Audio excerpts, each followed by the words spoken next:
నాలుగో విషయం చూద్దాం. మత్తయి సువార్త 11:11 వచనం. మత్తయి సువార్త 11:11 వచనం.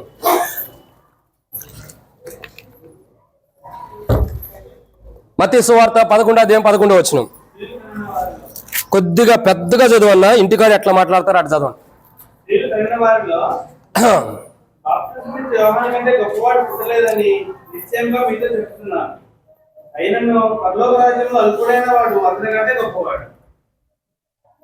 కరెక్టేనా?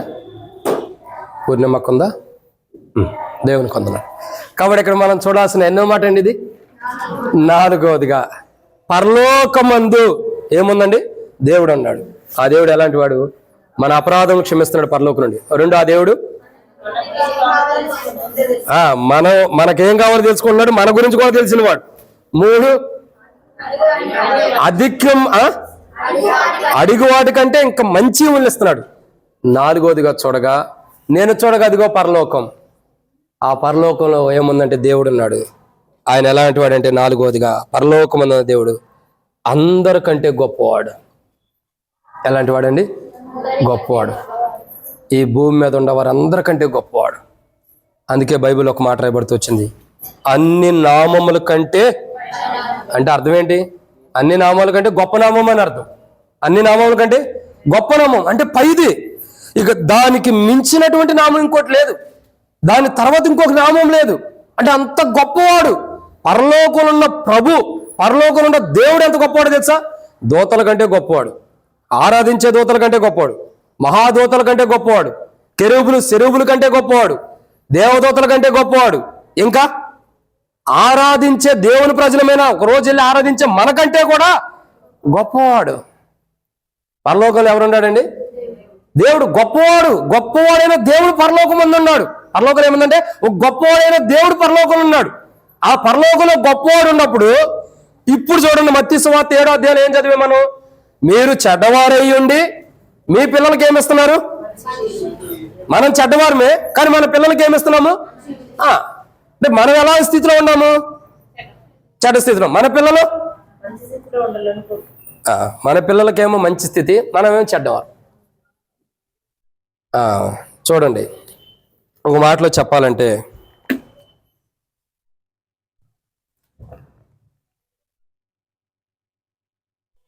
ఒక మాటలో అర్థం చేసుకుంటే మనం చెడ్డోళ్ళమే, మన పిల్లలు మంచివాళ్ళుగా చేసుకోవాలని ఇష్టపడుతున్నాం.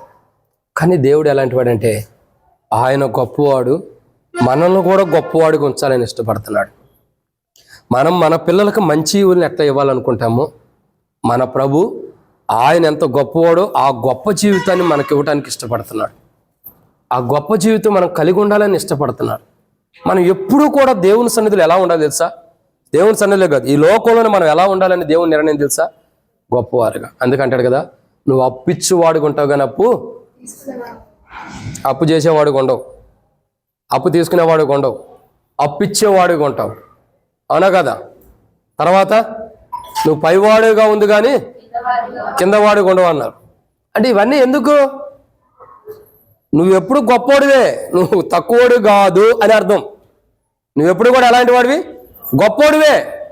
నీ చెయ్యి ఇట్ట పెడుతుందే కానీ ఇట్ట అడగదు. దేవుడు ఎలాంటి వాడు? ఇట్ట అడిగాడా, ఇట్ట పెట్టాడా? ఓసారి అడిగినట్టుందే. ఎక్కడ అడిగాడు? ఇట్లా పెట్టిన దేవుడు ఇట్లా అడిగాడు ఒక చోట. ఏం ఆలోచించొద్దు, మీకు తెలియదని నాకు తెలుసు. ఎక్కడ అడిగాడు? తిరుగుబాటు చేసేవారి కొరకు దినమెల్లయో చేతులు జోడించి ఎదురు చూస్తున్నాడంట. ఎందుకు? తిరుగుబాటు చేసేవారందరూ దినమెల్లయో తిరిగి రావాలని చెప్పి చేతులు ఇలా జోడించి అడుగుతున్నాడు. ఎవరి కోసం? వారి జీవితాలు మార్చి వారికి పరలోక రాజ్యం ఇవ్వడానికి. ఇది తప్పుగా దేవుడు చేసింది. కానీ ఎప్పుడు దేవుని స్థితిగతులు ఎలా ఉంటాయి తెలుసా? ఇట్లాగే ఉంటాయి. ఇచ్చే ఇవులు ఉంటాయి కానీ ఇట్లా తీసుకునే కోణం ఉండదు, తీసుకునేది ఉండదు. అర్థమవుతుందండి? అంటే దేవుడు మనల్ని ఎలా చేయాలనుకున్నాడు? నేను చూడగదుగో పరలోకంలో దేవుడు ఉన్నాడు. ఆయన ఎలా ఉన్నాడు? గొప్పవాడుగా ఉన్నాడు. గొప్పవాడుగా ప్రభు ఉన్నాడు. ఆయన ఏం చేస్తున్నాడు? మనకిచ్చే స్థితిలో ఉన్నాడు కానీ ఆయన తీసుకునే స్థితిలో లేడు. తీసుకుంటున్నాడా? తీసుకోవట్లా. ప్రభు ఎక్కడన్నా తీసుకున్నట్టు అనుభవం ఉందా? భూమి మీద జీవించినప్పుడు కుష్ఠరోగి వచ్చారు, ఇదిగో నీకు ఆరోగ్యం కావాలి తీసుకోపో. కుష్ఠరోగి వచ్చారు, ఆరోగ్యం కావాలి తీసుకోపో. చచ్చిపోయిన వారిని తీసుకొచ్చారు, నీకు మరణం నుండి తప్పించాలా, జీవం కావాలా, తీసుకోపో. వ్యభిచారం చేసిన స్త్రీ పాపాలు క్షమించబడాలా, తీసుకోపో, క్షమించబడిన అనుభవం పో. అంటే ఆయన అన్ని ఇచ్చేసేసాడే కానీ ఆయన తీసుకున్న అనుభవం ఎక్కడ నాకు తెలియదు, నేను చూసినంత వరకు. ఎందుకంటే ఇచ్చే గుణలక్షణం కలిగిన వాడు ఆయన ఎప్పుడు గొప్పవాడుగానే ఉంటాడు, కానీ కింద స్థితిలో దిగజారటానికి ఎప్పుడు ఇష్టపడ్డావు. దిగజారినటువంటి స్థితిలో, దిగజారిన స్థాయిలో, దిగజారిన పనులు ఎప్పుడూ కూడా ఆయన చేయడు. ఎవరైనా నిద్రపోతున్నారా? ఎప్పుడూ కూడా ఆయన చేయడు. ఆయన పనులన్నీ కూడా ఎప్పుడు గొప్పగా ఉంటాయి, కానీ చిన్న చిన్న చిల్లర పనులు చేయడు. ఆయన చిల్లర పనులు చేయడు. దానికి ఆయన గురించి ఒక మాట రాయబడుతూ వచ్చింది. ఆయన గురించి, దేవుడు డాష్ కర్త కాడు. మరి అల్లరి కర్త కాడు. దేవుడు అల్లరికి కర్త అయితే చిల్లర పనులు చేస్తాడు. అల్లరి చేసేవాడు ఎవరు? చిల్లర పనులు చేసేవాడు, అంతే కదా. అల్లరి చేయనివాడు ఎవరు? చిల్లర పనులు చేయనివాడు. దేవుడు ఎవరు? అల్లరికి కర్త కదంటే అల్లరి చేసేవాడు కాదు దేవుడు, సమాధానానికి కర్త. ఎవరండి? సమాధానానికి కర్త. సమాధానం పరిచేవాడు ఆయన, సమాధానానికి అధిపతిగా ఉన్నాడు. అంటే ఆయన ఎలాంటి వాడు? గొప్పవాడు. ఆయన ఎప్పుడు గొప్పవాడు ఉన్నప్పుడు ఆయన చిన్నవాడు కాదు, అల్లరి చేసేవాడు కాదు, చిన్న చిన్న పనులు చేసేటటువంటి వాడు కాదు. కాబట్టి ఈరోజు మనం ఎలా ఉంటున్నాం? ఆయన గొప్పవాడే, మనం చిల్లర పనులు చేస్తూ, అల్లరి పనులు చేస్తూ, అల్లరితో కూడిన ఆటపాటలు కలిగి ఉంటే నష్టపోతాం, చాలా నష్టపోతాం మనం. ఈ రోజుల్లో చాలామంది క్రైస్తవులు కూడా హోలీ ఆడేవాళ్ళు చాలామంది ఉన్నారు. ఎవరన్నా ఆడారా? ఆడలేదా? మా ముందులు ఎందుకు ఆడుతారు? సంక్రాంతి వచ్చిందంటే గాలిపటాలు ఎగరేస్తారు. ఎగరేసారా? కీర్తన ఎంతమంది ఎగరేయరు? ఏడైతే ఏ పాప మెరుగం. ఇంటికాడ ఎగరేయరు. ఎంతమందిని చూడం. ఏ జీవితాన్ని జీవిస్తున్నాం మనం? మన పిల్లలకి ఏం నేర్పిస్తున్నాం? మన పిల్లలు మనల్ని బట్టి ఏం నేర్చుకుంటున్నారు? అది ప్రాముఖ్యత. అది ప్రాముఖ్యత. నువ్వు గొప్పవాడిగా దేవుడు సిద్ధపరిచాడు తన కలువరిశిల యొక్క రక్తము ద్వారా. మనమైతే పాపం చేత, అపరాధం చేత చచ్చిన వారికి ఉండాం. చనిపోయిన స్థితిలో మనం ఉండవారిని, పనికిరాని స్థితిలో, మన క్రియలు మురికి గుడ్డలాంటి మురికితో ఉండం మనల్ని, చచ్చిన స్థితిలో ఉండం మనల్ని తిరిగి జీవాన్నిచ్చి తిరిగి లేపి గొప్పవాడిగా చేశాడు. ఆ గొప్ప స్థితిని మనం కాపాడుకోవాలి. ఎందుకంటే మన తండ్రి పరలోకంలో ఉన్నాడు, ఆయన గొప్పవాడు, మనం గొప్పవాళ్ళమే. మనం ఎప్పుడు చిన్నవాళ్ళం కాదు. నన్ను ఎవరైనా నా దగ్గరికి వచ్చి, మా కుటుంబీకులు, మా బంధువులు ఫోన్ చేస్తారు, అంటారు, అరే నీ దగ్గర ఏముంటే లేరా డబ్బులు, నీ దగ్గర ఏముంటే లేరా, నువ్వే సేవ చేసుకుంటున్నావు, ఎక్కడి నుంచి వస్తే నీకు అంటారు. అంటే నేను లేనున్నానేగా అర్థం. ఉండవున్నానా లేనున్నానా? చెప్పు సుశీలక్క, ఉండవున్నానా లేనున్నానా? అసలు నేను అడిగే క్వశ్చన్ సమాధానం చెప్పండి, వేరే దానికి ఆన్సర్లు వద్దు. మా కుటుంబీకులు అంటారు, నీ దగ్గర డబ్బులు ఎక్కడి నుంచి వస్తాయి లేరా, నీకు ఎక్కడి నుంచి ఇస్తారు లేరా, ఎవరు ఇస్తారు, ఏదో దేవుడు ఏ టైంకి ఇస్తాడో తెలియదు కదా అని అంటారు. అంటే నేను ఉండవున్నా లేనున్నా? నేను ఎందుకు లేనుండి? నేను కలిగి ఉన్న దేవుడు పరలోకంలో ధనవంతుడిగా ఉన్నప్పుడు నేను ఎట్లా పేదోడిని అవుతాను? నా దేవుడు పరలోకంలో ధనవంతుడిగా ఉన్నాడు, నా దేవుడు పరలోకంలో గొప్పవాడుగా ఉన్నప్పుడు నేను గొప్పవాడినే. నేనేమో తక్కువనే కాదే. ఎందుకు తక్కువని అవుతాను నేను? నా దేవుడు గొప్పవాడుగా ఉన్నప్పుడు నేను ఎందుకు తక్కువని అవుతాను? ఆ దేవుడు తక్కువడైతే నేను తక్కువని అవుతాను. ఆయన ఎప్పుడైనా తక్కువ అవుతాడా? ఆయన భూమి తలకింతలైనా తక్కువడు కాడు. మరి నేను ఎందుకు తక్కువ అవ్వాలా? సమయం అన్నది ఏంటంటే ఆయనక అందుకే ఉండవండి. సమయం ఏంటంటే ఒడిదుడుకులు ఉంటాయి జీవితం అన్న తర్వాత. అలల ద్వారా సముద్రంలో అలలు ఎలా వచ్చేళ్తా ఉంటే అలా ఉంటే జీవితం. కానీ మనం ఎప్పుడు చిన్నవారం కాదు, ఎప్పటికైనా మనం ఎలాంటి వాళ్ళమే? గొప్పవారమే. ఎన్నో మాట ఇది? 4. కాబట్టి పరలోకమందు దేవుడు ఉన్నాడు. ఆయన ఎలాంటి వాడు? మొదటిగా మన అపరాధాలను క్షమిస్తున్నాడు. 2, మనకేం కావాలో తెలిసినవాడు, మన గురించి కూడా తెలిసినవాడు. 3, మంచి జీవనం ఇస్తున్నాడు. 4, అందరికంటే గొప్పవాడు. 5వ మాట, రండి దేవుని యొక్క వాక్యం చూసినట్టు మత్తయి సువార్త 5వ అధ్యాయం 48వ వచనం. మత్తయి సువార్త 5:48.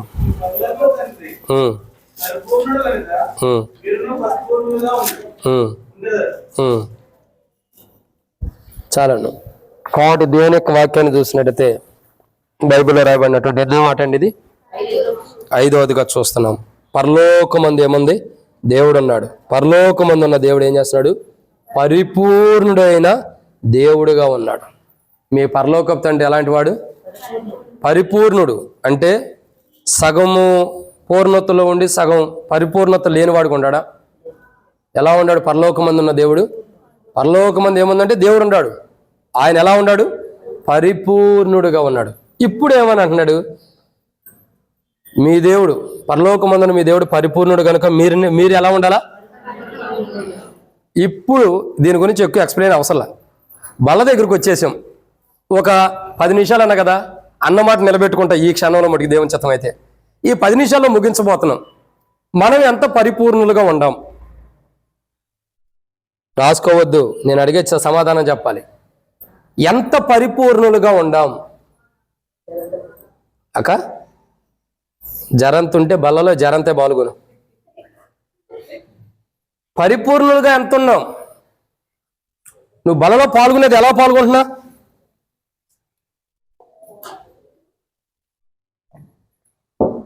చెప్పండి, బలలో పాల్గొనేది ఎలా పాల్గొంటున్నాం? పరిపూర్ణంగా పాల్గొంటున్నామా? అయిష్టంగా అరాకొరగా ఏదో పాల్గొనాలని పాల్గొనక తప్పదని పాల్గొంటున్నామా? చెప్పండి, బల్లలో పాల్గొనేవాళ్ళు చేతులెత్తండి. బల్లలో పాల్గొనేవాళ్ళు పాల్గొంటున్నాం, మిగతా వాళ్ళు పాల్గొనట్లేదు కదా. ఓకే, బల్లలో పాల్గొనేవాళ్ళు ఎలా పాల్గొంటున్నాం మనం? చెప్పండి, బల్లలో ఎలా పాల్గొంటున్నాం? మీరు బల్ల దగ్గరికి వస్తున్నారు కదా ప్రతి ఆదివారం, ఎలా పాల్గొంటున్నారు బల్లలో? ఏం సరి చేసుకుంటున్నారు? సరి చేసుకోవడమే. ఏం సరి చేసుకుంటున్నారు? జీవితాన్ని సరి చేసుకుంటున్నారు, మంచిది. కానీ పరిపూర్ణతకు రావట్లా. వచ్చే తీసుకుంటున్నారా? సరే, ఈరోజు చూద్దాం ఆ బల్ల చెప్పేది, మన సాక్ష్యం ఇచ్చేది. బల్లలో పాల్గొనే మనం ఎలా పాల్గొంటున్నాం? పరిపూర్ణతలోనికి రాకుండా బలలో పాల్గొంటే కష్టం. మనం పరిపూర్ణతలోకి రావాలి, పరిపూర్ణమైన విధానంలోకి రావాలి, పరిపూర్ణమైన క్రైస్తవ జీవితంలోకి వచ్చి బలలో పాల్గొనాలి. లేకపోతే ఏం జరిగిద్దండి? ఏం జరగదు. చివరికి మనం నరకానికి వెళ్తాం, అంత మించి ఏం జరగదు. ఎక్కడికి వెళ్తాం? నరకానికి వెళ్తాం. పరిపూర్ణత కావాలి. పరిపూర్ణత లేనిదే బలలో పాల్గొంటే దేవుని యొక్క తీర్పుని తెచ్చుకుంటాం. ఈరోజు బల దగ్గరకు వచ్చిన నీ నా జీవితంలో ఎక్కువసేపు దీన్ని ధ్యానిస్తున్నా. ఏ విషయంలో నువ్వు పరిపూర్ణత నీవు నేను లేము. ఏ విషయంలో పరిపూర్ణతలకు రావాలి, ఏ విషయంలో పరిపూర్ణత అవసరమో అది గమనించు. పరలోకమందున్న దేవుడు పరిపూర్ణుడు. నేను చూడక అదిగో పరలోకం, ఆ పరలోకంలో దేవుడు ఉన్నాడు, ఆయన పరిపూర్ణుడు. నువ్వు పరిపూర్ణులుగా ఉండాలి. ఆ పరిపూర్ణతలోకి రావాలంటే ఎక్కడ పరిపూర్ణత పోగొట్టుకుని సగం అరాకొర పరిపూర్ణతలో ఉండము, దాన్ని సరి చేసుకోవాలి. ఇదన్నమాట. అక్క 4 అంటే కష్టం, అక్క ఆరోగ్యం బాగా 5. ఇక 6వ విషయాన్ని చూద్దారండి. దేవుని యొక్క వాక్యం చూసినట్టు 6వ మాట, పరలోక రాజ్యంలో ఏముంది? దేవుడు ఉన్నాడు. ఆయన ఎలా ఉన్నాడు? 6వ మాట రండి. మత్తయి సువార్త 6:9. మత్తయి సువార్త 6:9. కాబట్టి మీరు ఇలాగ ప్రార్థన చేయుడి. పరలోకమందున్న మా తండ్రి, నీ నామం పరిశుద్ధపరచబడును గాక, నీ రాజ్యం వచ్చు గాక, నీ చిత్తము పరలోకమందు నెరవేరినట్లు భూమి అంతా నెరవేరును గాక. ఎట్లయితే లెక్క చదువుతున్నావు, దేవునికి వందనాలు. మత్తయి సువార్త 6:9 రాయబడిన మాట ఏందండి? పరలోకమందు ఏముంది? పరిశుద్ధపరచబడిన దేవుని నామం ఉంది. ఏముందండి పరలోకమందు? పరిశుద్ధపరచబడిన నామం. ఏమని రాయబడుతూ వచ్చింది అక్కడ? పరలోకమందున్న తండ్రి, నీ నామము పరిశుద్ధపరచబడిన దేవుని నామం అక్కడ ఉంది పరలోకం. అంటే అపవిత్రపరచబడింది అంటే అపవిత్రపరచబడలేదండి. అది ఎప్పుడు పవిత్రంగా నుండి పవిత్రంగానే జీవిస్తూ వస్తుంది. కాబట్టి ఎన్నో మాట ఇది? 6వదిగా, నేను చూడగా అదిగో పరలోకం. పరలోకంలో ఏముందంటే 6వదిగా పరిశుద్ధపరచబడినటువంటి నామం ఉంది. ఒక పవిత్రమైన నామం, ఒక పరిశుద్ధమైనటువంటి నామం ఎక్కడుంది? పరలోకంలో ఉంది. కాబట్టి మనం అడిగే నామం ఎలాంటిది తెలుసా? యేసు ప్రభు నామమున ప్రార్థన చేస్తున్నాను తండ్రి, యేసు ప్రభు నామమున అడుగుతున్నాను తండ్రి, యేసు ప్రభు నామమున మొరపెడుతున్నాను తండ్రి అని ప్రార్థన చేస్తాం కదా. ఆ నామం ఎలాంటిది? పరిశుద్ధమైన నామం. ప్రియులారా, దేవుని నామం అంటే దేవుని పేరే పరిశుద్ధంగా ఉంటే దేవుని పేరు కలిగిన మనం ఇంకెంత పరిశుద్ధంగా ఉండాలి. అర్థమవుతుందండి? దేవుని పేరు ఒకటి మనకు ఉంది. ఇప్పుడు మన పేరేంటి చెప్పమ్మా? నీ పేరేంటి? పరిమళ. ఎక్కడే? ఎవరు పెట్టారు? స్కూల్లో అదే పేరా నీకు? ఎక్కడ? మందిరంలో? ఇంట్లో? అమ్మిని. తర్వాత స్కూల్లో? రైట్. ఇప్పుడు అర్థం. చాలేం చెప్పు, నీ పేరేంటి? స్కూల్లో ఏంటి? రాజ్ కుమార్. మందిరంలో? చాలేం. మంచిది. ఇంకా అడగనులేండి. ఇక శాంసన్ అడిగితే ఒకటే చెబుతాడు, చింటూరు గింటూరు మాకు అవసరంలా. సహజంగా మందిరంలో ఏం పేరు, బయట ఏం పేరు? శాంసన్ నువ్వు మొదటిగా కరెక్టయా, ఒకటే పేరు మీద కొనసాగుతున్నావు, మంచోడి. సరే, ఇక్కడ మనం దేవుని అంటే అందరికీ చెడ్డడానికి కాదులేండి. అయితే ఇక్కడ ఒక విషయం గమనించాల్సింది ఏంటో తెలుసా? ఒక నామం ఉంది, అది దేవుని నామం, అది పరిశుద్ధమైనది అంటే పేరు. మరి మనం ఎలా ఉండాలి? పరిశుద్ధులుగా ఉండాలి. అంటే దేవుని నామమే అంటే దేవుని పేరే పరిశుద్ధంగా ఉంటుంటే దేవుని ప్రజలు ఇంకెంత పరిశుద్ధంగా ఉండాలో ఆలోచించండి. చెప్పబడిన మాట అర్థమవుతుందా లేదండి?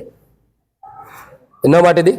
ఆరోదిగా దేవుని పేరే పరిశుద్ధమైనది, దేవుని నామమే పరిశుద్ధమైనది, దేవుని పేరు, దేవునికి ఉన్న లక్షణాలే పరిశుద్ధమైనప్పుడు బలలో పాల్గొనే మనం ఇంకెంత పరిశుద్ధంగా ఉండాలో ఆలోచించండి. అసలు ఎంత గొప్ప ఆ మర్మమో తెలుసు. అది నీ నామం పరిశుద్ధపరచబడును కాకంటే దేవుని నామం ఎంత పరిశుద్ధమైనదో మనం ఎలా ఉండాలా? అంత పరిశుద్ధులుగా ఉండాలి. ఎలా ఉండాలండి? అంత పరిశుద్ధులుగా. అంటే ఆయన నామమే పరిశుద్ధంగా దేవుడు చూసుకుంటుంటే ఆయన పేరే అంత పరిశుద్ధంగా. అందుకే అంటాడు, ఓ మాట రాయబడుతూ వచ్చింది దేవుని నామం గురించి, యెహోవా నామమును ఆజ్ఞల్లోనే ఎక్కడ రాయబడి ఉండేది కదండి. యెహోవా నామమును వ్యర్థంగా ఉచ్చరించేవారు శాపగ్రస్తులా? సరే, అట్టే చూద్దాం. శాపగ్రస్తులు, మరణానికి పాత్రులు, మరణ శిక్ష పొందేటటువంటి వారు, దేవుని యొక్క నామాన్ని వ్యర్థంగా ఉచ్చరించిన వారు. అంటే దేవుని నామం అంటే ఎంత పరిశుద్ధమైంది అర్థం చేసుకోండి. అంటే దేవుని నామానికి దేవుడు ఎంత విలువిచ్చాడు.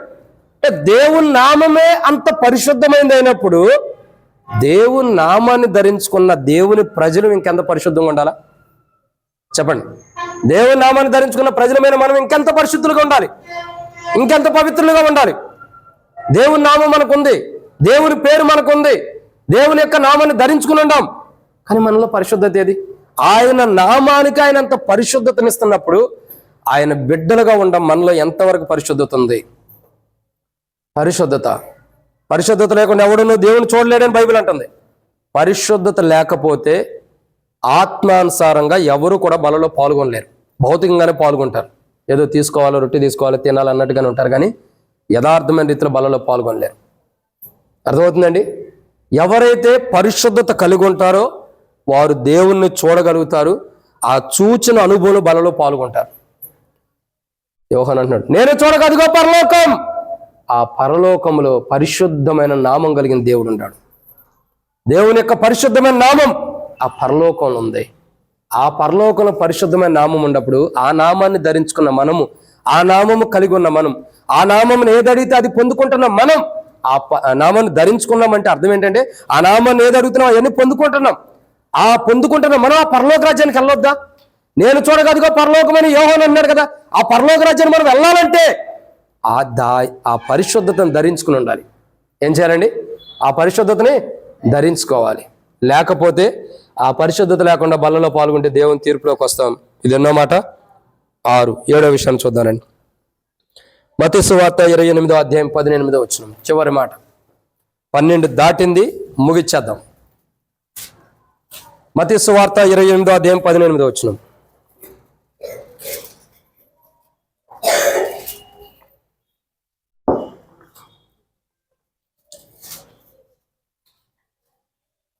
మత్తయి సువార్త 28వ అధ్యాయం 18వ వచనం ఉందా లేదా?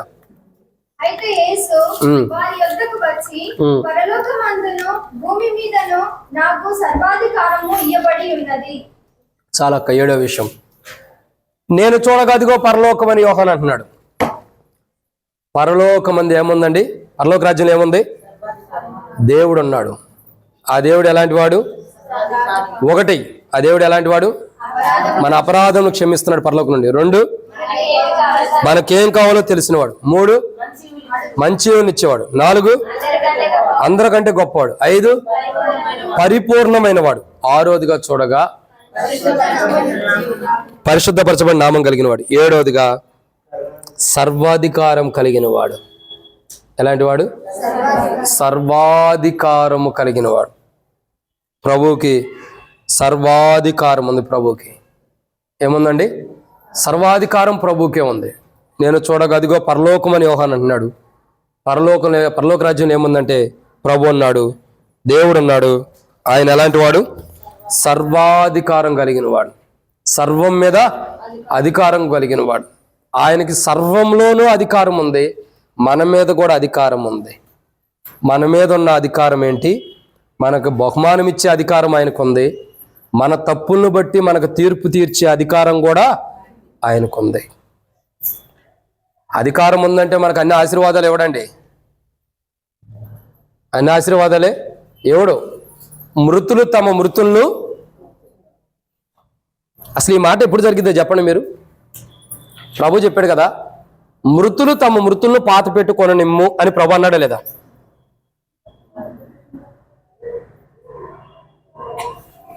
మృతులు తమ మృతులను పాత పెట్టుకొననిమ్ము, నీవు నన్ను వెంబడించమని ప్రభు అన్నాడు.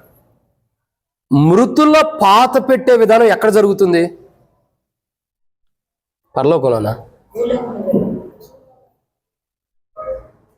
అది ఆత్మానుసారంగా అర్థం చేసుకుంటే, ప్రభు మధ్యాకాశానికి వచ్చిన తర్వాత, మృతులైన వారు లేపబడిన తర్వాత, సజీవులు కూడా లేపబడిన తర్వాత, అక్కడ క్రైస్తవ జీవితంలో సరైన క్రైస్తవ జీవితాన్ని జీవించుకోకుండా అపవిత్రమైన జీవితాన్ని జీవించి పేరుకు క్రైస్తవులు అనుకుంటూ కోపము, ద్వేషము కానీ, అసూయ కానీ, కలహాలు కానీ, అసహ్యులు కానీ, మద్దతులు కానీ, అల్లరితో కూడిన ఆటపాటలు కానీ, చెడ్డే కానీ, ఇంకా రకరకాల శరీరాశలు, కోరికలు ఇవన్నీ కలిగినటువంటి వారు వాటిని విడిచిపెట్టుకోకుండా దాచిపెట్టుకుంటూ దేవుని బిడ్డలు మన బల్లలో పాల్గొనే ఆ క్రైస్తవులకి అక్కడ మరణం ఉంది. ఎక్కడుందండి? ఎక్కడ? మధ్యాకాశంలో మరణం. దాన్ని ఆత్మానుసారంగా ప్రభు చెబుతాడు, మృతులు తమ మృతులను పాతి పెట్టుకుంటారు, నన్ను వెంబడించు. ఇప్పుడు నా యొక్క భార్య, నా యొక్క పిల్లలు ఉన్నారు, లేదా నా కుటుంబీకులు ఉన్నారు, భూమి మీద చెబుతున్నా, వాక్యం చెబుతున్నా, నమ్మండయ్యా యేసు ప్రభు నమ్మండి, పరలోక రాజ్యం ఉందని చెబుతున్నా. వినరు. విన్నా, రక్షణ మార్మోస్ బాప్తిసం పొందిన, జీవితం మార్చుకుని చక్కగా బల్లలో పాల్గొనని చెబుతున్నాం. అది వినరు. ఎవరు? మా పిల్లలు.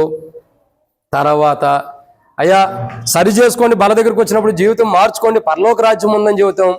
అది వినరు. అయ్యా సరైన జీవితం జీవించబోతే దేవుని తీర్పు వస్తుందని చెబుతాం. అది వినము. ఒకరోజు ప్రభు ప్రత్యక్షమవుతాడు, అక్కడ ఈ మాట నెరవేర్చబడింది. మృతులు తమ మృతులను పాత పెట్టుకుంటారు, నన్ను వెంబడించన్నమాట. ఎక్కడ? మధ్యాకాశంలో ఈ మాట నెరవేర్చబడింది. ఏమని? భూమి మీద చెప్పాడు. ఒక వ్యక్తి వచ్చి అడిగాడు, అయ్యా మరి ఎవరో చచ్చిపోయారు, నా తండ్రి చచ్చిపోయాడు, పాత పెట్టుకుని వస్తానంటే, మృతులు తమ మృతులను పాత పెట్టుకుంటారు, నువ్వు నన్ను వెంబడించన్నాడు. ఈ మాట ఎక్కడ జరిగిద్ది అని నాకు ఆలోచన వస్తుంటే ఇప్పుడు అర్థమవుతుంది. ఎక్కడ జరిగిద్దో తెలుసా? మధ్యాకాశంలో. ఏం జరిగిద్ది? నుంచో కీర్తన, స్పీడ్ త్వరగా నుంచో.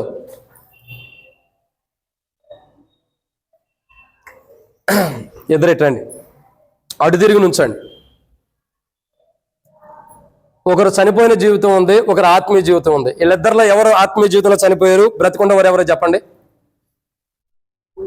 వీళ్ళిద్దరిలో ఆత్మీయ జీవితంలో చనిపోయిన వారు, బ్రతికున్నవారు ఎవరు? సరిగ్గా చెప్పండి, ఎవరు బ్రతికున్నారు? ఇద్దరు పేర్లు మీకు తెలుసా? వీళ్ళిద్దరిలో ఆత్మీయ బ్రతికుంది ఎవరు? కీర్తన. ఆత్మీయంగా చనిపోయింది ఎవరు? మృతులు ఎవరు? అక్కడ మీకు ప్రాక్టికల్గా అర్థం కావాలని చూపిస్తాను ఇవన్నీ కూడా. నువ్వు బాగానే ఉండవు, సరేనా? నీకేం కాదు. కాబట్టి ఇక్కడ అర్థం చేసుకోవాల్సింది ఏంటో తెలుసా? ఒకళ్ళేమో ఏమంటుంది, అయ్యా నా ఇంట్లో ఒకడు చనిపోయాడు, నువ్వు కూర్చోపోయా, నిన్ను కాదు లేక, నా ఇంట్లో ఒకడు చనిపోయాడు, నిన్ను కూర్చోమని చెప్పలా, నా ఇంట్లో ఒకడు చనిపోయాడు, నేను వెళ్ళి పాత పెట్టుకుని వస్తాను. చెప్పు కీర్తన అట్టకి పెద్దగా, మమ్మీని అట్ట తిడతావు అట్ట చెప్పు. సరే పెద్దగా చెప్పు. అయ్యా చెప్పు, నేను పోయి చనిపోయిన నా వారిని పాత పెట్టుకుని వస్తా. నువ్వు కీర్తనావా? పాత పెట్టుకుని వస్తా. ఇప్పుడు ప్రభు అంటాడు, ప్రభు ఏమంటున్నాడు, దా ఎలీషన్న త్వరగా రావాలి.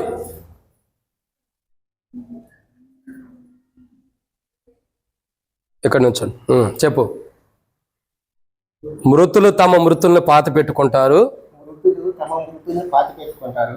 వాళ్ళు కాదు మృతులు. ఏమో చెప్పాలి, ఏమేమి పాత పెట్టుకునేదంట, ఏమో చెప్పండి. మృతులు తమ మృతుల్ని పాత పెట్టుకుంటారు. నీవు నన్ను కూర్చోండి అక్క, నిన్ను కాదు, నువ్వు నుంచమ్మ. ఇప్పుడు జరుగుతున్న సిచ్యువేషన్ ఏంటి అర్థమైందా మీకు? ఇది ఎక్కడ జరిగిద్ది? ఆత్మీయంగా మృతి పొందిన వారు మనవారై ఉంటారు. కూర్చోలే. ఆత్మీయంగా మృతి పొందిన వారు మనవాళ్ళు ఉంటారు. మందిరానికి వస్తూ రక్షణ పొంది, మారుమూసు పొంది, బాప్తిసం పొంది మందిరానికి వచ్చే మనవాళ్ళు ఉంటారు కదా. వాళ్ళు ఆత్మీయంగా బల్ల దగ్గరికి వచ్చినా సరైన దానిలో పాల్గొన్న వాళ్ళు కొంతమంది ఉంటారు. సరైన జీవితాన్ని సరి చేసుకోలేని కొంతమంది ఉంటారు. సరైన రక్షణ పొందిన వాళ్ళు కొంతమంది ఉంటారు. ఎలీషాకి చాలా టెన్షన్ వచ్చినట్టుంది. చాలా మంది కొంతమంది రక్షణ లేనివాళ్ళు, బల్లలో సరైన విధంలో పాల్గొన్న వాళ్ళు ఉంటారు. వాళ్ళు మృతులు. మనం పరలోకానికి వెళ్ళి, ఆ మధ్యాకాశానికి వెళ్ళిన తర్వాత ప్రభు అంటాడు, అయ్యా మహిమదాసు, రోగం ఉండా, బలహీనత ఉండా, అనారోగ్యం ఉండా, ఏదుండా, వాక్యం చెప్పి అట్టగొట్ట అనేకం సిద్ధపరచుకున్నావు కదా, ఇదిగో నేను నా వంతు నీకు ఈ బహుమానం ఇస్తున్నా, తీసుకుని వెళ్ళయ్యా అంటాడు. సరే ప్రభా నీకు వందనాలంట. నేను వెనక చూస్తా, వెనకాల ఎవరున్నారు? నా కుటుంబం ఉందో ప్రభా. మరి మృతులు తమ మృతులను పాత పెట్టుకుంటారు, నువ్వు వెళ్ళిపో. ఎక్కడ జరుగుతుందో తెలుసా? ఇది మధ్యాకాశంలో. నీ కుటుంబీకులే, నీ భర్తే, నీ భార్యే, నీ పిల్లలే, నీ రక్త సంబంధికులే, నీ ఇంటి వారే. నీవు బలలో సరైన విధంగా పాల్గొన్న వారు పాల్గొనట్లేదు కాబట్టి, వాళ్ళు మృతులుగా ఉన్నారు కాబట్టి, పాత పెట్టబడిన అనుభవాలు అక్కడికి వెళ్తున్నారు వాళ్ళు. నువ్వు వాళ్ళు నాకు కావాలి ప్రభు, వాళ్ళు నేను పాత పెట్టుకుంటానన్న అవకాశం లేదు. మృతులు తమ మృతులు పాత పెట్టుకుంటారు. అసలు ఎంత దారుణమైన మడతారు చూడండి. మృతులను ఎట్ట పాత పెడతారు? చచ్చిపోయినాడు ఇంకో చచ్చిపోయినాడు ఎట్ట పాత పెడతాడు? అర్థం చేసుకోండి వాక్యం. ఒక చనిపోయిన వాడు మరొక చనిపోయిన వాడిని పాత పెడతాడా?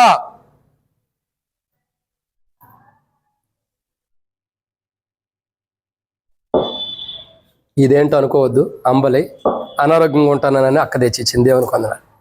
నేను అడిగే ప్రశ్న సమాధానం గమనించండి. ఇది ఆత్మానుసారంగా అవసరం మనకి. ఒక మృతుడు మరొక మృతుడిని పాత పెట్టుకుంటాడా? పాత పెడతాడా? మరి ఎలా పాత పెడుతున్నారు? ఒక మృతులు మరొక మృతుడిని పాత పెడుతున్నారంటే అర్థం ఏంటి తెలుసా? మృతమైన జీవితం జీవించిన వాడు, ఆ మృతమైన జీవితం కలిగిన వారు చాలా మంది ఆ మృతుల్ని పాత పెట్టుకుంటున్నారు. బైబిల్ సెలవిస్తుంది, మృతులు తమ మృతుల్ని ఎక్కడ పాత పెట్టుకుంటున్నారు? నరకంలో. ఇక అక్కడే పాత పెట్టుకోవటం, ఇంకెక్కడ అవకాశం లేదు. గమనించండి మాటలు. నీవు నన్ను వెంబడించమన్నాడు అంటే పరలోకానికి నువ్వు వెళ్ళిపోవాల్సిందే. నా భర్త ఉన్నాడు, నా భార్య ఉన్నాడు ప్రభా, వాళ్ళకి అనుమతించ ప్రభా అంటే వాళ్ళు మృతులు. వాళ్ళు బలంగా సరైన విధంగా పాల్గొంటున్నా. ఎన్నో వాక్యాలు చెబుతూ వచ్చాడు దాసుడు. ఎన్ని బలహీనతలు ఉన్నా, ఎన్ని కళ్ళు తిరిగినా, ఎన్ని దేహంలో కడుపులో ఎన్ని బలహీనతలు పెట్టుకున్నా, ఎన్ని అనారోగ్యం పెట్టుకున్నా, ఎంత దుఃఖంతో ఉండా, ఎంత వేదంతో ఉండా, ఎంత పడిపోయే స్థితి వచ్చినా, ఎంత కళ్ళు తిరుగుతున్నా, ఏ రోజు కూడా వాక్యాన్ని తక్కువ చేయకోకుండా నీకు చెప్పిన దాసుడు ఉన్నాడే, ఆయన చెప్పిన మాటలు లక్ష్య పెట్టలేదు కాబట్టి వాళ్ళు మృతులు. ఆ మాటలు హృదయంలో తీసుకోవట్లా, ఆ మాటల దగ్గరకు తీసుకోవట్లా, ఆ మాటలు హృదయం అనే లోపల తీసుకోకుండా యథాస్థితిగా పనులలో పాల్గొన్నారు, వాళ్ళు మృతులు. అది నీ భార్య, నీ భర్త, అది రెండో పాయింట్. నీ కుమారుడా, నీ కోడలా, నీ కూతురా, నీ అల్లుడా, అది రెండో పాయింట్. వాళ్ళు మృతులన్న తర్వాత మృతులే. నువ్వు పాత పెడతానికి నీకు అధికారం దేవుడు ఇవ్వాలా. నువ్వు ఎక్కడికి వెళ్ళాలా? దేవుని వెంబడిస్తూ వెళ్ళిపోవాలి. మృతులు ఏం చేస్తారు? పదండి మనం అందరూ వెళ్ళి నరకానికి వెళ్ళిపోదాం అని చెప్పి వాళ్ళు అనుకుంటారు. ఇక అంతే. లేదా వాళ్ళని నరకంలోకి వెళ్ళిపోతూ ఉంటారు. ఇక కాబట్టి ఇది ఎక్కడ జరుగుతుందంటే మధ్యాకాశంలో. నీవు మృతులు తమ మృతులు పాత పెట్టుకుంటారు. అయోగ్యమైన రీతిలో బలలో పాల్గొన్న ప్రతి ఒక్కరు కూడా మృతులే. సరైన రీతిలో సరి చేసుకున్న బలలో పాల్గొన్న ప్రతి ఒక్కరు మృతులే. విశ్వాస జీవితంలో సరైన జీవితం లేని ప్రతి వ్యక్తి కూడా మృతమైన వారే. ఒక రోజు నీవు మృతుడిగా ఉంటే మృతులే నిన్ను పాత పెడతారు. కానీ మనం ఏం చేయాలా? విశ్వాసమైన మనము దేవుని వెంబడించాలా. ఎందుకు? సర్వాధికారం దేవునికి ఇచ్చాడు దేవుడు, ప్రభుకి ఇచ్చాడు దేవుడు. సమస్తం కూడా సర్వాధికారం ప్రభులో ఉంది. మృతులు తమ మృతులను పాత పెట్టుకునేటట్టు అధికారం ఇచ్చేది ప్రభువే. మనం ప్రభువుని వెంబడించేటట్టు చేసే అధికారం ఇచ్చేది ప్రభువే. కాబట్టి జాగ్రత్త. బల్లంటే ఆషామాషే తీసుకోవద్దు. ఏదో పాల్గొంటున్నాలే, బల్లలో పాల్గొనాలని పాల్గొనొద్దు. ఇదేదో రొట్టె ద్రాక్ష రసము మన కొరకే ఏదో తయారు చేసి తీసుకొచ్చింది కాదు. ఇది మృతమైన జీవితాన్ని మార్చే దేహం. ఇది మృతుల సంఖ్యలో నుండి సజీవుల సంఖ్యలోకి మార్చే దేహం. ఇది మార్చే రక్తం. ఇది ఎంతకాలం అని అయోగ్యంగా పాల్గొంటా? సరి చేసుకోకుండా ఎంతకాలం పాల్గొంటా? ఎంతకాలం అని సిద్ధపడిన వారు చేయత్తమనం కానీ చక్కనే చేయతి చక్కగా పాల్గొంటే ఎంతకాలం అని? మార్పు లేదా? పరలోకమందు దేవుడు ఉంటాడు, గుర్తుపెట్టుకో. నీకేం కావాలో తెలుసు, నీ గురించి అన్ని తెలిసిన వాడు దేవుడు ఉంటాడు. నువ్వు బల్లలో ఎలా పాల్గొంటున్నావు? ఇప్పుడు పాల్గొనే బల్లలో పాల్గొనే నా పైన సర్వాధికారం ప్రభు దగ్గర ఉంది. ఎక్కడ ఉందండి? సర్వాధికారం ప్రభు దగ్గర ఉంది. ఎలా పాల్గొంటావో ఆ అధికారాన్ని బట్టి నీకు తీర్పు తీరుస్తాడు. ఆ అధికారాన్ని బట్టి బహుమానం ఇస్తాడు. సర్వం నీ మీద సర్వాధికారము దేవునికే ఉంది, నీకు కూడా లేదు. నీ మీద సర్వాధికారం ఎవరికి ఉంది? నీకు కూడా లేదు. ఎందుకు లేదని చెప్పమంటారా? ఒక మాట చెప్పి నేను ప్రార్థన ముగిచ్చేస్తా. 1, నీ దేహం నీది కాదు. 2, నీ దేహంలో ఉన్న ఆత్మ నీది కాదు. 3, అమ్మా సమకూర్చుకున్న ధనం గురించి కాదు, నీ గురించే చెబుతుంది. నీ దేహం నీది కాదు, ఆయనే సిద్ధపరిచాడు. నీ ఆత్మ నీది కాదు, ఆయన ఇచ్చాడు. ఇంకా నువ్వు చూసే కన్నులు నీ కాదు, ఆయన ఇచ్చాడు. నీ చేతులు నీ కావు, ఆయన ఇచ్చాడు. నీ కాళ్ళు నీ కావు, ఆయన ఇచ్చాడు. నీ తల నీది కాదు, ఆయన ఇచ్చింది. నీ దేహం మీద వస్త్రాలు కూడా ఆయన ధనమిస్తే నువ్వు కొనుక్కుని ధరించుకుంటున్నవే. అది మరి నీకంటే ఏముంది? గాడిద మోసింది బూడిద కోతం తప్ప ఏమి లేదు. ఏమని చూతక్క? రాసే పని మీద ఉండవు. ఏం రాస్తున్నావు అక్క? ఎగ్జామ్ ఏం రాస్తున్నావా? ఏ అక్కది రాస్తున్నారు? ఇంటికి వెళ్ళి రాసుకోండి, ఏడనాలి. కాబట్టి ఏముంది మనకంటూ? గాడిద మోసిన బూడిద గోతం కూడా లేదు మనకి. అసలు ఏముంది నీకంటూ? ఒకసారి ఆలోచించు. ఒక్కసారి ఆత్మానుసారంగా ఆలోచించు. దేహం నీది కాదు, ఇప్పుడు ధరించుకున్న మన దేహం. దీంట్లో ఉన్న ఆత్మ నీది కాదు. ఈ దేహం పైన ధరించుకున్న వస్త్రాలు నీది కాదు. తినే ఆహారం నీది కాదు, దేవుడిస్తేనే తింటున్నావు. ఆరోగ్యం నీది కాదు, దేవుడిస్తేనే ఆరోగ్యంగా ఉంటున్నావు. నడవగలిగే శక్తి కూడా దేవుడిస్తేనే నడవగలుగుతున్నావు. చూడగలిగే శక్తి కూడా దేవుడిస్తేనే చూడగలుగుతున్నావు. 2 కళ్ళు 4 కళ్ళు ఏదైనా.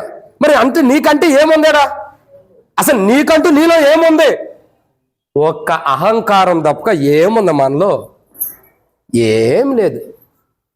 అందుకే గుర్తుపెట్టుకో, మనందరి మీద సర్వాధికారం దేవుడు కలిగి ఉన్నాడు. ప్రభు మనందరి మీద సర్వాధికారం కలిగి ఉన్నాడు. జాగ్రత్త. నిన్ను ప్రేమించి నీ కొరకు ప్రాణం పెట్టి చనిపోయి తిరిగి లేచిన ప్రభువే నీకు తీర్పు తీర్చడానికి కూడా అధికారం కలిగి ఉన్నాడు. ఎందుకు తెలుసా? అపోస్తల కార్యంలో 28వ అధ్యాయం 20వ వచనంలో అనుకుంటా ఏమని రాయబడుతూ వచ్చింది? ఆయన స్వరక్తం ఇచ్చి సంపాదించుకున్నాడు మనల్ని, కొనేసుకున్నాడు మనల్ని. ఏం చేసుకున్నాడండి? కొనుక్కున్నాడు. ఇక మనం అందుకే రాయబడుతూ వచ్చింది, మీరు మీ సొత్తు కాదు, మీరు విలువ పెట్టి కొనబడిన వారు. అంటే మనం అమ్మివేయబడ్డాం, కొనేసుకున్నాడు కూడా ఆయన. ఇక మనకంటూ ఏం లేదు. మన మీద సర్వాధికారం ఎవరికి ఉంది? గుర్తుపెట్టుకో. కూర్చున్నా, నుంచున్నా, ముసలమ్మ ముచ్చట్లు వేసుకున్నా, ఏం చేస్తున్నా, ఏ పనిలో ఉండా, ఇక్కడ వాక్యం చెబుతుండా, నిద్రపోతున్నా, అన్నీ ఆయన స్వాధీనంలో ఉన్నాయి. జాగ్రత్త. యోహాన్ అంటాడు, నేను చూడగా అదిగో పరలోకం. ఆ పరలోకంలో ఏమన్నాడు?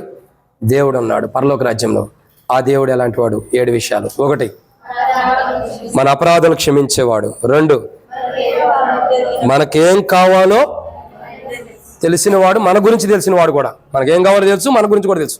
3 మంచి ఈవుల్ని ఇచ్చేవాడు. 4 అందరికంటే గొప్పవాడు. 5 పరిపూర్ణుడు. 6 పరిశుద్ధ నామం కలిగిన వాడు. 7 సర్వం మీద అధికారం కలిగిన వాడు. ఇంత గొప్ప ప్రభు పరలోకంలో ఉన్నాడు. అయితే మన జీవితాలు ఎలా ఉన్నాయి? మన అపరాధం ఉంటే క్షమించబడాలి. ఆయన క్షమించడానికి పరలోకంలో ఉన్నాడు. పరిశుద్ధమైన నామం ఆయన ఉంది. మన పరిశుద్ధమైన జీవితం కలిగి ఉండాలి. మన జీవితం చాలా జాగ్రత్తగా ఉండాలి. నేను చూడగా అదిగో పరలోకం అని యోహాను అంటున్నాడు. పరలోకంలో దేవుడు ఉన్నాడు. ఆయన ఎంత గొప్పవాడంటే పరిశుద్ధుడు. కాడు ప్రియులారా, ఆ పరలోకంలో ఇంత ధన్యకరమైన దేవుడు ఉన్నప్పుడు ఆ పరలోక రాజ్యాన్ని నువ్వు ప్రవేశించబోతున్నావే, అసలు సిద్ధపాటు ఉందా పరలోక రాజ్యం కొరకు? పరలోక రాజ్యానికి వెళ్ళాలన్న సిద్ధపాటు ఉందా? ఎలా ఉంటున్నాం? ఇంటికాడైనా వెలుపడైనా ఒక మాట చెప్పి నేను ముగిస్తా. టైం లేదు, కాలం సంపూర్ణమైంది, దేవుని రాజ్యం సమీపిస్తుంది. ప్రభు దగ్గరికి మనం వెళ్ళిపోవాల్సిన దినాలు రాబోతున్నాయి. పరదేశులము ప్రియులారా అని వెళ్ళిపోవాల్సిన దినాలు రాబోతున్నాయి. ఏనాడు మన ప్రభు వస్తున్నాడో, ఏ జామున వస్తాడో తెలీదు. నేను ఒక మాటలో స్పష్టంగా చెప్పాలంటే మన టైం అయిపోయింది. మన టైము ఆయన వచ్చేస్తున్నాడు. ఎవరు వచ్చేస్తున్నారు? ఆయన వచ్చేస్తున్నారు. ఇంకా టైం ఉందని అనుకోవద్దు. ఇంకా చాలా ఉంది, చాలా సమయం ఉంది, చాలా దినాలు ఉండి అని అనుకోవద్దు. టైం లేదు, సమయం అయిపోయింది, ముగింపు అయిపోయింది. ఒక మాట చెప్పమంటారా? నేను మరణించవలసిన వాడిని బ్రతికున్నా, నేను చనిపోవాల్సిన స్థితిలో ఉండాల్సిన వాడిని బ్రతికున్నా. ఆ స్థితి ఎందుకు వచ్చిందన్నది నేను ఇక్కడి నుంచి ట్రాన్స్ఫర్ అయ్యి వెళ్ళేటప్పుడు చెబుతా, ఇప్పుడు చెప్పను. మరణించాల్సిన స్థితి గత ఆదివారం నేను అందుకే వాక్యం కూడా చెప్పలేకపోయా. దేవుడు కాపాడాడు. అది ఏంటన్నది ఇప్పుడు చెప్పను, చెబితే మీరే షాక్ అవుతారు. కొద్ది కలవరం కూడా ఉంటుంది, తర్వాత చెబుతా. వెళ్ళే రోజు చెప్తా, నేను ఇప్పుడు చెప్పను. అది ఎందుకు జరిగిందన్నది ప్రభువే చూసుకుంటాడు. ఎవరికేం తెలీదు, ఎవరిని అడగవసరలా. నాకు మాత్రం తెలుసు. కానీ దేవుడు నన్ను కాపాడాడు మరణం నుండి. ఎందుకంటే మిమ్మల్ని సిద్ధపరచాలని, మీరు పరలోక రాజ్యంలో ఉండాలని. నేను ఎన్నోసార్లు అడుగుతూ వచ్చే దేవుని దేవా, ఈ బలహీనతలు, ఈ అనారోగ్యాలు, ఈ బాధ ఎందుకు? తీసేసుకో ప్రభువా, నీ దగ్గరకు తీసుకో ప్రభు అని కూడా ఎన్నోసార్లు ప్రార్థన చేశా. బాధ భరించలేక గ్యాస్ ట్రబుల్, మెండరాల నొప్పి, తలనొప్పి, కళ్ళు బాధ, అధికంగా తిరగలేకపోతున్నాం. ఈ జీవితం ఇట్లా అయిపోయింది. ఎంతో సంతోషంగా ఉండే నేను ఇట్లా అయిపోయిన ప్రభా తీసేసుకొని ప్రార్థన చేస్తూ వచ్చా. ప్రభు మాట్లాడుతున్నాడు, నేను నిన్ను పిలిచిన పని వేరు, నేను నిన్ను తీసుకొచ్చిన పని వేరు. నేను నిన్ను పిలిచిన పిలుపు వేరు, పిలిచిన పని వేరు. ఏ పని మీద పిలిచాను అది వేరు, అంతా వేరు. చనిపో అని ఎట్లా అంట? చనిపోతాను ప్రభు అని ఎట్లా అంట? నువ్వు బ్రతకాల, నా ప్రజలైన వారిని సిద్ధపరచాలి. ప్రియులారా, ఎందుకు ఈ మాట చెబుతున్నామంటే భయంకరమైన పరిస్థితి నుండి దేవుడు నన్ను కాపాడాడు. ఆ బ్రతికించడానికి గల కారణం ఏంటంటే మీరు దేవుని రాజ్యం కొరకు సిద్ధపడాలి, మిమ్మల్ని సిద్ధపరచాలి. నేను రాకముందు మీరు ఎలా ఉండాలి తెలుసా? ఈరోజు నేను అతిశయంగా చెప్పట్లా. నేను రాకముందు ఆ పిల్లలు ఆడుకుంటున్నారు చూసారా మందిరంలో, ఎట్లా వచ్చి అట్లా పోయి, అట్లా వచ్చి అట్లా పోయి, పిల్లల లాంటి మనస్తత్వంలో ఉండారు. మీరు ఏం నేర్చుకోవాలా? నాకు తెలిసినంత వరకు మీరేం నేర్చుకున్నారనుకుంటే నాకు అర్థమైపోతుంది ఎవరి విశ్వాస జీవితం ఎట్లా అన్నది. ఇప్పుడు మీ విశ్వాస జీవితం ఎట్లా ఉందో చూడండి. నేను ఇక్కడికి రాకమునుపు మీరు ఎలా ఉన్నారు, వచ్చిన తర్వాత ఎలా ఉన్నారు చెప్పండి. ఎలా ఉన్నారు? దినదినము మిమ్మల్ని ఒక మెట్టు ఎక్కటానికే చూస్తున్నా. చెప్పే కదా, నా పిల్లలు వర్తమానంలో జీవితం వచ్చా. నా పిల్లలు ఎవరంటే మీరే.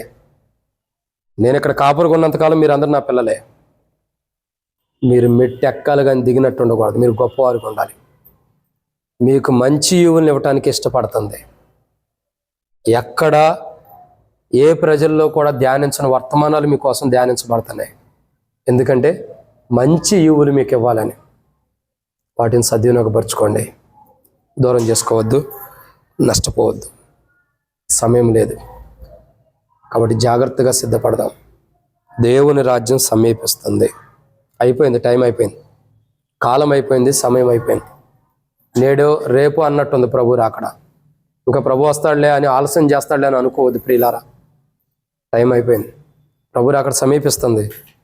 గెట్ రెడీ, సిద్ధంగా ఉండు.